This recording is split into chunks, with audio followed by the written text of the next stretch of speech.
Here you can see our agenda for the day. I'm Isabel. If you have been to our webinars before, you probably heard my voice in those. We are today talking about women's rights and gender equality, which is our second commitment of our accountability standard. More around that in a few seconds.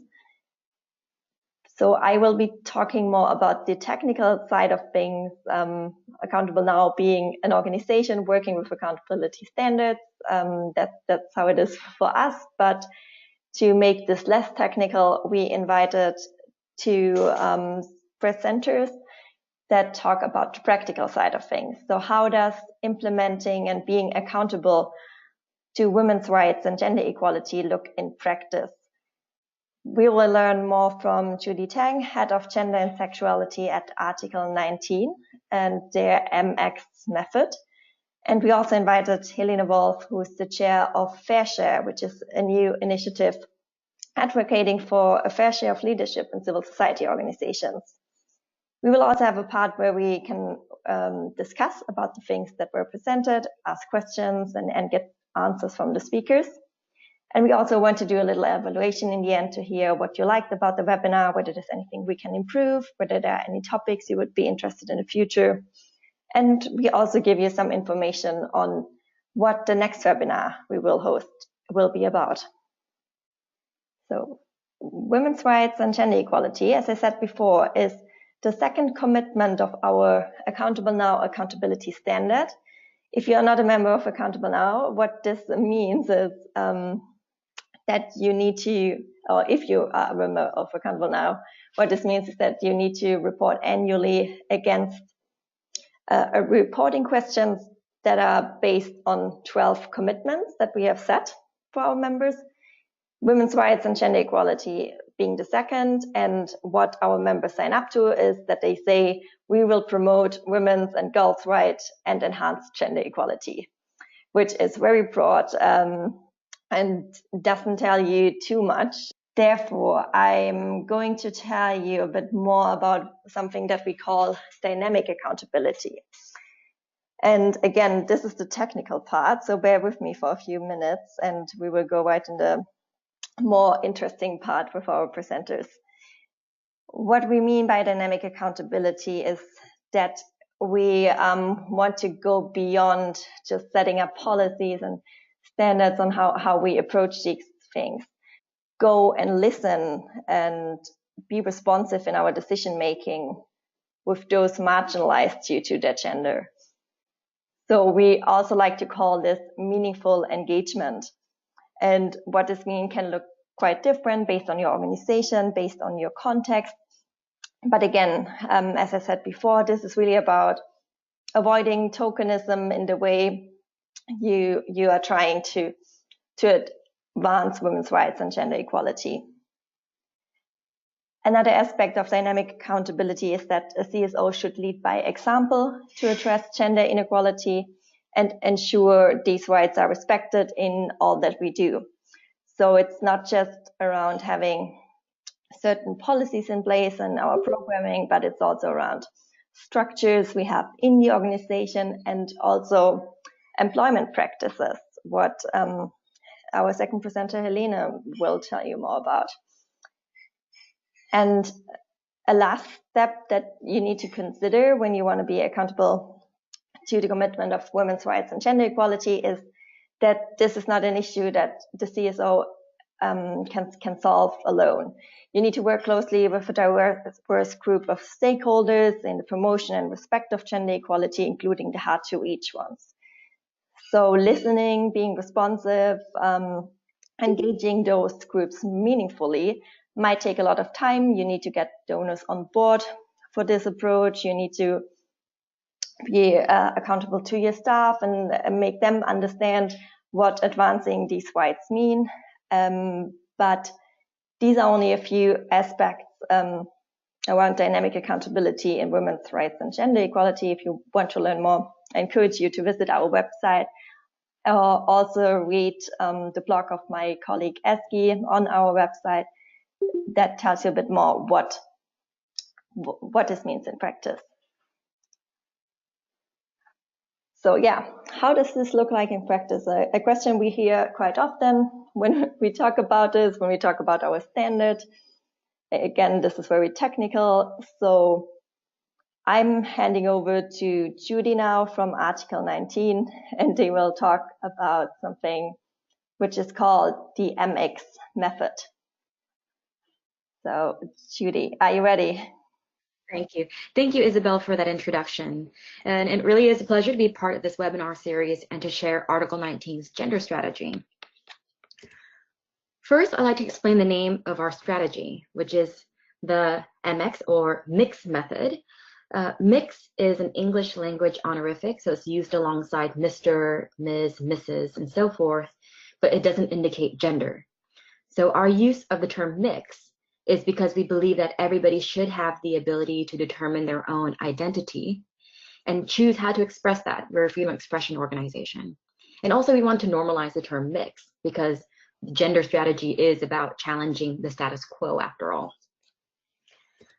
The mix method was born out of our acknowledgement in early 2015 that despite all of our hard work on women's and LGBT rights over the years, that we could and we really should be doing more, and that gender had to be more proactively integrated into our work and our mandate. So rather than it being something that we work on, should be something that we as an institution are proactively putting into our strategy.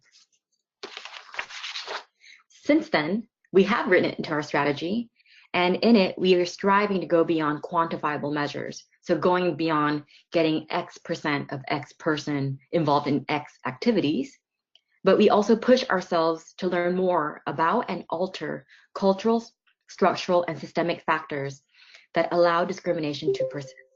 So it's about power, where it situates, and how to deconstruct that.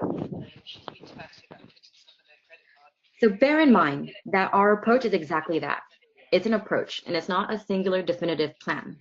And this approach has been developed and practiced with flexibility, appreciating the particularities that lie in progressing gender equality within different contexts, especially in our regional offices around the world. So we're not pushing our Mexico office to do the same as our London office, or for our Tunisia office to do the same as Kenya. So our mix method is not about standardization. It's about an organizational paradigm shift. It's to change the way that we think as an organization about power and how we want to go about changing that. Also, we stress in our work that women and LGBT persons are not just beneficiaries. They're not just recipients of charity, that they also have agency and that we need to learn from them and understand and appreciate them as key drivers of change. So what Isabel was referring to in terms of meaningful engagement. So in terms of the mix method, we seek 3 levels of change through 3 complementary levels. First is within our external strategy, so the issues that we choose to work on. Next is our operations, so how do we work on those issues? And last, but not least for sure, is our internal policies and practices. So how do we foster our own capacity for this type of work? So as such, the mix method has been developed to be holistic, where the success in one objective reinforces the success of others. So if we're stronger operationally, we'll be stronger strategically. If we're stronger internally as a team, we'll be stronger operationally and so forth. So in terms of our strategy, now our strategy is created, reviewed, and adapted with an intersectional gender perspective, targeting issues that are vital for women and LGBT persons, and also taking into consideration the less visible and invisible violations or barriers to their rights. So gender is now elevated as a priority, clearly setting forth gender-specific impact. So rather than being something standalone, that we're now integrating it across all 5 of our thematic priorities. So you see transparency and development, digital, civic space, media, and protection. Prior to this, sex, sexuality, and gender was included in our work, but it was more of an outcome consideration put alongside groups at risk. So basically, we would see it as a category unto itself. And this approach is overly broad and also, in my view, conceptually fractious. We couldn't work on gender without working on other forms of identity as well. And to also be very frank about the whole strategic process, while we were developing the strategy, some questions were raised internally as to why are we prioritizing gender over other identities? But actually, the purpose of us highlighting sex, sexuality, and gender is not to exclude other groups, but rather to get a more comprehensive, integrated understanding of identity as a whole, as shown in this next slide. So to explain this interesting psychedelic looking graphic, which I will admit that I did create in the wee hours of the night, and perhaps after too many long days of work, which is why it looks like that. But if we place gender, sex, and sexuality at the heart of our work, it will intersect other forms of identity. It's impossible to understand gender dynamics without also considering these other forms of identity. So for example, I know that within the arrows it's a bit hard to read, but the arrows indicate the different types of people that we work with. So they're just examples. So on the top right, we have a transgender woman who's also a whistleblower. In order for us to work with her and to work with her effectively and meaningfully, we have to know her context. So what is the religious context of where she is? What is her ethnicity? What is her nationality? All of this factors into her life as a transgender woman and as a whistleblower, and we need to integrate and know all of that in order to work with her in a meaningful way. So now, with proactive consideration of how sex, sexuality, and gender intersects other forms of identity, this means that the implementation and success of our mixed method will also lead to progress for other forms of identity as well. So this is not to put it as a separate category, but this is to integrate it amongst other identities as a whole, because key to feminist thinking is intersectionality. So now going back to our thematic priorities, gender, you can see cross-cuts all 5 and has also outcomes relative to each of the 5 thematic priorities. So we're not creating new outcomes. We're not trying to lumber our overworked teams with more work, but rather it's providing a lens to the other objectives, identifying key areas and approaches to achieve the greatest impact from a gender standpoint. So whatever outcomes and impact each of our teams indicate for each of our 5 thematic priorities, I go through and provide a gender lens on it. So it's not having a separate outcome and a separate objective, but infusing a way of thinking with the existing priorities. Next of the mixed method is operations. So how do we work? How do we go about achieving gender equality in our work? Are we doing enough to ensure that we're reaching who we want to reach, that we are accessible to all types of people given their needs and circumstances? And so key in this consideration is equity. And there's sometimes confusion about the difference between the concepts of equality and equity. Equality is treating everybody the same. Equity is about giving everybody what they need to be successful. So take, for example, the picture on the slide. Sometimes if we were to treat everybody the same, such as giving the same amount of resources or support, like in the left photo, can actually feed into an unfair dynamic. Some people might still be left out. As the cartoon shows, if everyone gets the same wooden box to stand on, the shorter person loses out. But now with equity and thinking about resources, if we're serious about giving everyone equal access to view this sporting event that they're trying to watch, then some people will need extra resources to access the same activity or the same event. Sometimes people also think that achieving equity is not feasible due to limited resources. However, oftentimes it can simply mean lifting normative barriers. And I want to emphasize this because I know that we as organizations are all resource stretched. And sure, like we do need more resources allocated towards gender mainstreaming, that's a given. But it can also be done within existing resources in the view to remove barriers. So a good example of this that I'd like to give is that instead of having a male trainer for an event, perhaps having a woman trainer would enable more women participants to join in or to speak up. The costs are the same, but now we have potentially removed a barrier. And I think that's an important thing to emphasize because oftentimes people think that it does involve more money, and there's already things that we can do without having to dip more into our grants or to add more work on top of what we already have. So in striving for equity, we at Article 19, we've had internal examinations of our organizational practices and policies. And we've been really open and candid with ourselves. And this internal reflection process has included assessments of resource allocation.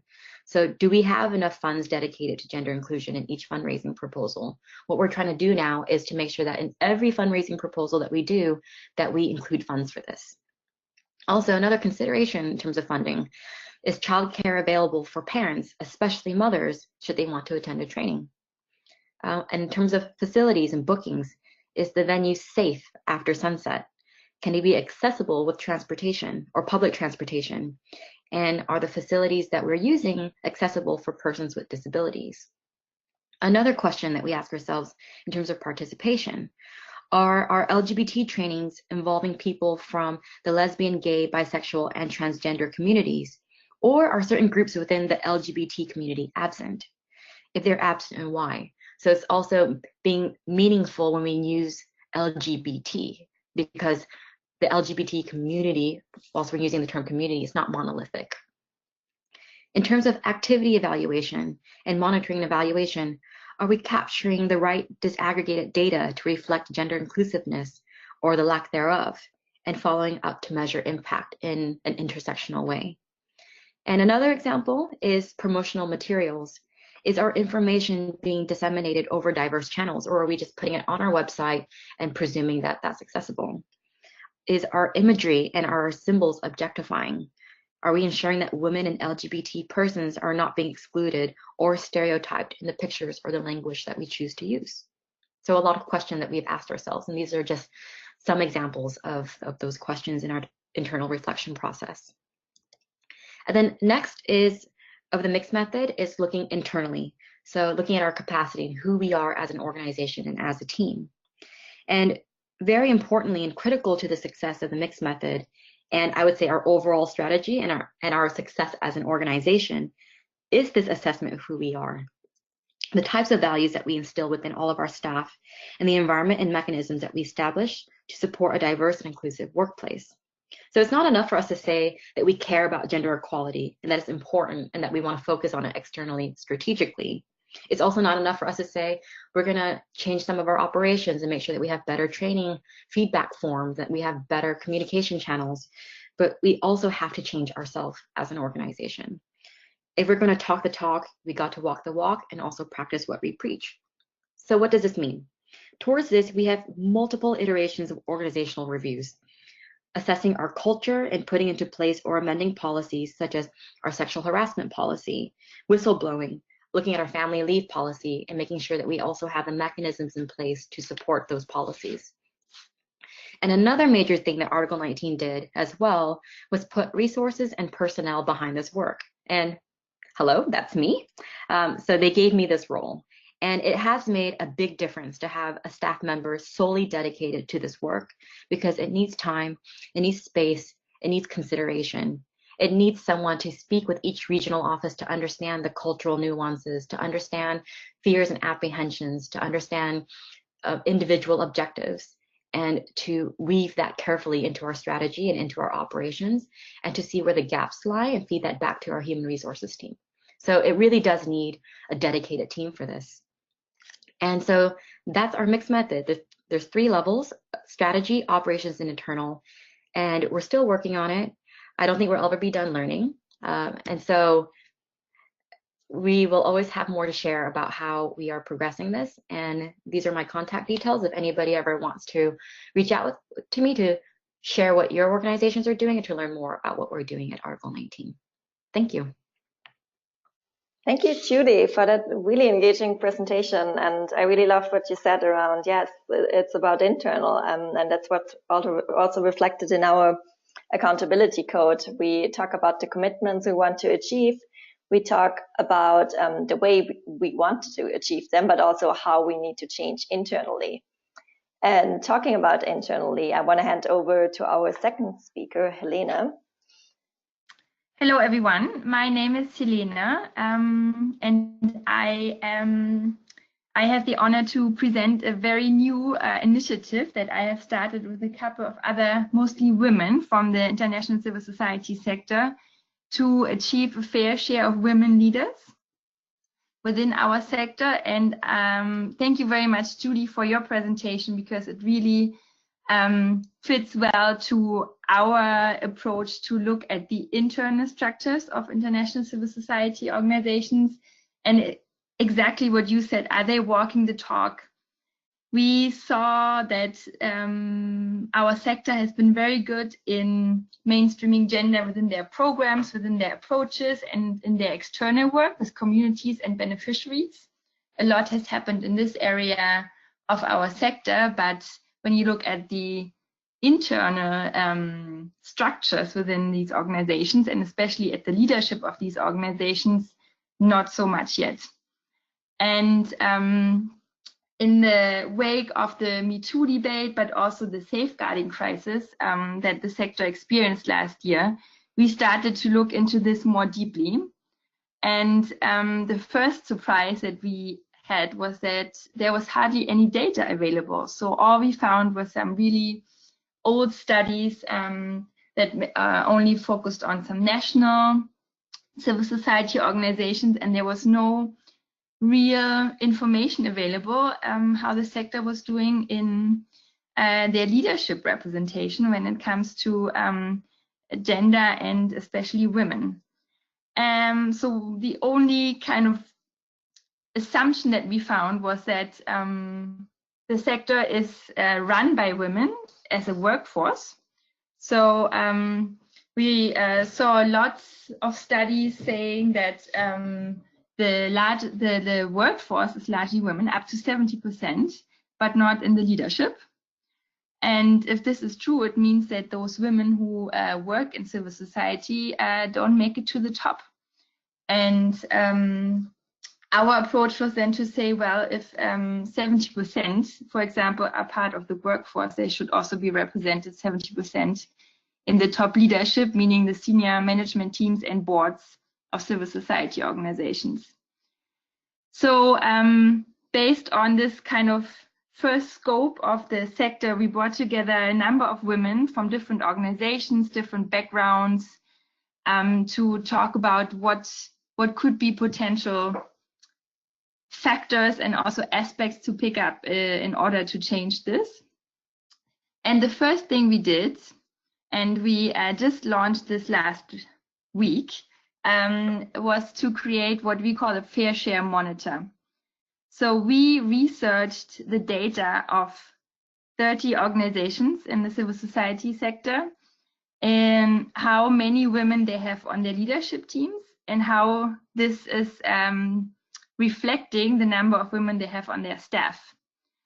And I don't know if you are surprised, but we definitely saw that the sector is not doing so great yet, and that only 8 organizations out of 30 achieve what we call a fair share of women leadership, meaning that the number of women working in staff is reflected in percentages also in the leadership. So now we have this data available. It was we researched it ourselves, but also confirmed it with the organizations as much as possible. So they had the chance to give us their data, correct their data, make sure that we use the most recent data. Not all of the organizations did, but many did. And the next step was then to also ask these organizations, okay, maybe you're not there yet, but are you willing to commit to get there by 2030? So when we want to reach the sustainable development goals, including a very clear goal on gender equality, will you match this within your own organizations? And to that, I would like to show you a quick video of one of the leaders who has committed. Dear friends, on March 8th, the world will be celebrating International Women's Day.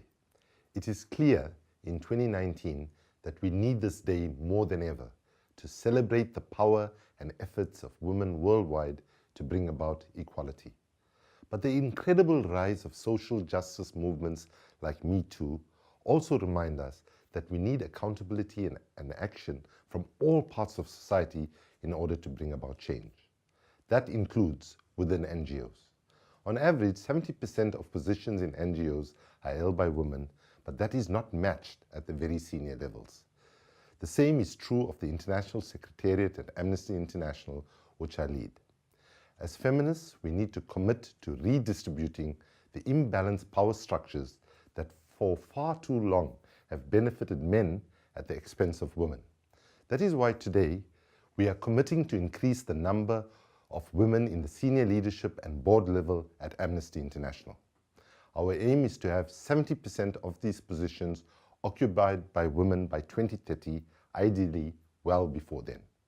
In order to reflect the diversity and structure of the rest of our organization, we are making this pledge as part of the Fair Share campaign, which calls on civil society organizations to put feminist leadership into action.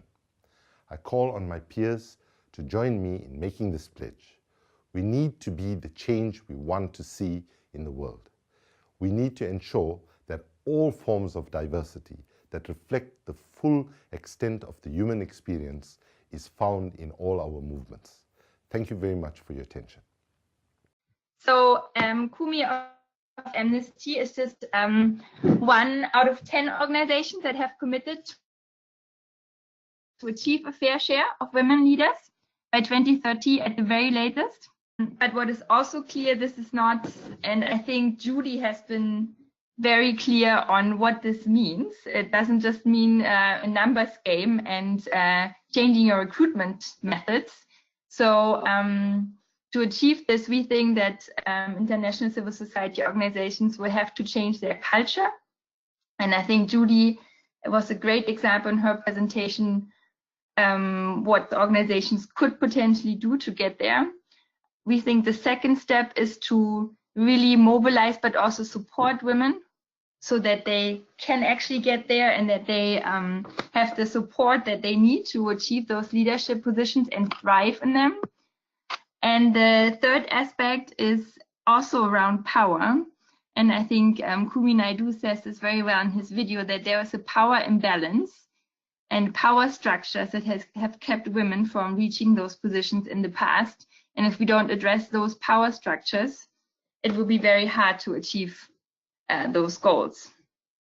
And so the organizations that have joined are committed to making this work. And but this also means that we are at the very beginning of this journey, because those are some of the toughest things to change. So changing your culture and addressing your power structures as an organization, those are fundamentally changing the way you work, the way you operate.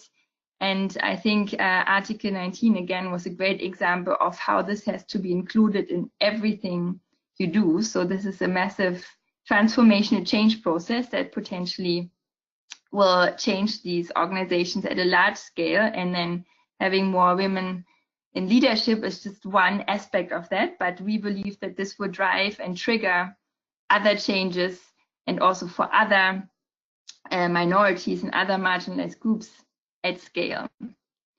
So what we will do, and as I said, we are at the very beginning of this initiative, is the first step what we have started to do, mobilize leadership to commit to these changes and start thinking about what they will need in order to achieve them. The second thing that we want to do is mobilize staff and women from the sector to also think about what do they need and what kind of structures and systems do we have to create to make this change, but also to connect them and build a community that supports each other. So, and this also includes a mentorship system, because from everything we have gathered so far, this is one of the most effective ways to support women in all directions. As a next step, and this is something that many organizations have told us, is that they need professional advice if they want to make this work, and that doing this only internally will not be sufficient to achieve the goal of to have a fair representation of women in their leadership. And so we want to build up a database of consultants and of professional advisors who can help organizations to fulfill their commitment. And of course, we will continue to regularly monitor progress, as you have seen in this Fair Share Monitor. And one of the next steps will be to look at also the national level of international civil society organizations, because so far we only gathered data on the International Secretariat and the international structures, but all of these organizations are operating globally, and we're looking forward to find out what the representation of women in leadership looks there. So this is also a call to action for everyone on this call, everyone working in the sector, to bring their organization along, to come along as an individual and help us creating this, because we believe this can only be driven by women and others in the sector who want to make this work. And one way would be to start a fair share group within an organization, or also just to start talking to other women in the sector, in our organizations, to start the discussion what we need to make this work. And we will start taking those next steps over the next couple of months, and we're looking for ideas, we're looking for support, we're looking for volunteers, we're looking for people who have ideas what and how we should do this, now that organizations have committed to achieving that, and now that we have the data and know what the sector looks like so far, and that we have a very long way to go. So please ask any questions that you might have. I intentionally gave a very short presentation to have room for questions and discussions, especially because we are very much at the beginning of our journey, but also just get in touch and let us know what you think and what you would like to do to achieve a fair share of women leaders in the civil society sector. Thank you very much.